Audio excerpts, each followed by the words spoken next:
नमस्कार मंडळी, कशा आहात? आणि टेस्ट ऑफ महाराष्ट्रामध्ये तुमचं सर्वांचं स्वागत आहे. तर आपली रेसिपी बऱ्याच दिवसानंतर अपलोड झालेली आहे, कारण मी मुंबईला होते. तुम्हाला अगोदरच्या व्हिडिओमध्ये सुद्धा सांगितलं होतं आणि याचा छोटासा शॉर्टसुद्धा टाकला होता की पुन्हा रेसिपी तुम्हाला दाखवणार म्हणून.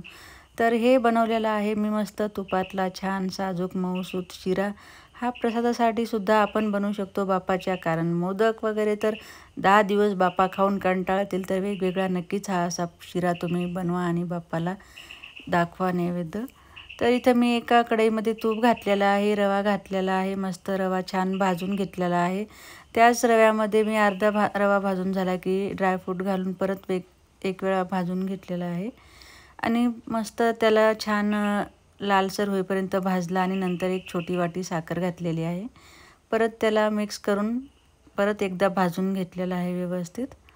म्हणजे पूर्ण मिक्स करून छान भाजून घेतला आणि थोडंसं त्याच्यामध्ये मी मीठ घातलं होतं आणि मीठ घालून परत एकदा मिक्स करून त्याच्यामध्ये परत मी 1 ग्लास एवढं दूध घातलं. तुम्ही दूध नाही घातलं तरी चालेल, पाणी घातलं तरी चालतं आणि हे कमी गॅसवर म्हणजे कमी आचेवर छान भाजून घ्यायचं आहे. व्यवस्थित भाजतो रवा, नाही तर मग करपतो.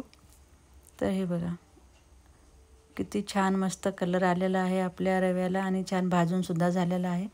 आता याच्यामध्ये थोडंसं मीठ घातलं आणि याच्यामध्ये मीठ घालून मिक्स करून नंतर मी याच्यामध्ये दूध घालणार आहे.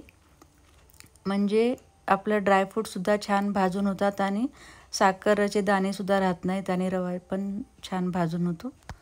तर हे बघा, तर तुम्ही कसा बनवता नक्कीच सांगा. रवा तर म्हणजे शिरा तर एक खूप छान आणि सोपी पद्धत आहे, पण बनवण्याची प्रत्येकाची थोडी पद्धत वेगवेगळी असते. तर हे मी अशा पद्धतीने बनवलेलं आहे. तर नक्कीच कमेंट करून सांगा तुम्ही आवडला नाही आवडला ते. तर याच्यामध्ये दूध टाकून मी परत एकदा दूध आटेपर्यंत याला छान मिक्स करून घेतलं. हे बघा, आणि दूध पूर्ण आपलं आटून झालेलं आहे. आता याला थोडंसं हलवून मिक्स करून झाकण ठेवायचं आहे 5 मिनटं आणि नंतर मग शिरा तुम्हाला मी दाखवणार आहे कसा झाला ते. तर आता याला झाकून ठेवूया 5 मिनटं मस्त. मग कसा वाटला व्हिडिओ आवडल्यास लाईक करा. जर रेसिपी आवडली असेल तर नक्कीच ट्राय करा. जर तुम्ही मीठ घालत नसाल शिऱ्यामध्ये तर नक्कीच थोडंसं चिमूटभर मीठ घाला, खूप छान चव लागते. हे बघा आपला शिरा किती छान मस्त सुटसुटीत झालेला आहे, व्यवस्थित असा भारी दिसत आहे. तर हे बघा अशा प्रकारे आपला शिरा रेडी झालेला आहे. याच्यामध्ये मी वेलचीसुद्धा घातलेली आहे. व्हिडिओ तो स्किप झाला म्हणजे शूट नाही झालं. हे बघा, तुम्ही याच्यामध्ये ओलं खोबरं किंवा सुकं खोबरंसुद्धा खिसून किंवा कापून टाकू शकता. तर चला मंडळी, कसा वाटला व्हिडिओ नक्की सांगा आणि भेटूया आपण पुढच्या व्हिडिओमध्ये. आता आपल्या रेसिपी कंटिन्यू येत राहतील.